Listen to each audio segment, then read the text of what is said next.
इस पैटर्न को देखो आप, has to have and had to have.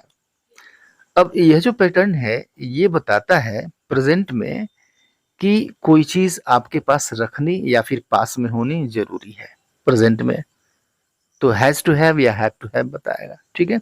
या फिर कोई चीज आपके लिए जरूरी था पास में रखना या फिर रहना, फिर हैड टू हैव होता है।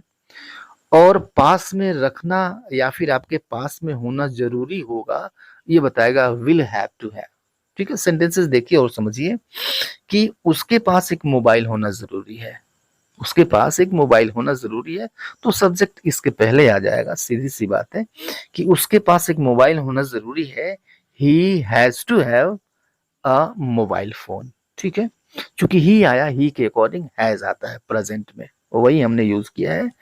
और पास में होने, इस पास में होने के लिए टू हैव, और क्या चीज पास में होना जरूरी है भाई, तो a mobile phone, he has to have a mobile phone, ठीक है। अब इस दूसरे सेंटेंस को देखिए कि तुम्हारे पास अंग्रेजी का अच्छा ज्ञान होना जरूरी है, ये भी प्रेजेंट का है। तो तुम्हारे पास अंग्रेजी का अच्छा ज्ञान होना जरूरी है, you have to have a good knowledge of English, ठीक है, राइट। तो यू के अकॉर्डिंग यहाँ पे हैव आया, चूंकि प्रेजेंट है इसलिए हैव आ गया।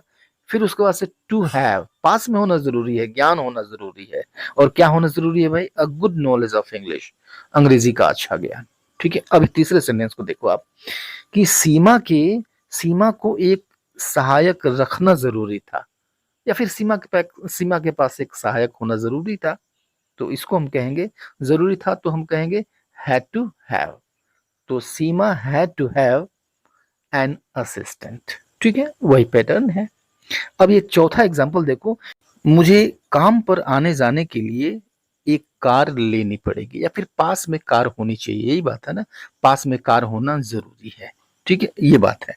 तो मेरे पास काम पर आने जाने के लिए एक कार होनी जरूरी है, तो इसको क्या कहेंगे कि I will have to have, चूंकि फ्यूचर की बात हो रही है, तो I will have to have a car to commute, ठीक है। काम पर आने जाने के लिए हम यूज करते हैं कम्यूट, तो I will have to have a car to commute.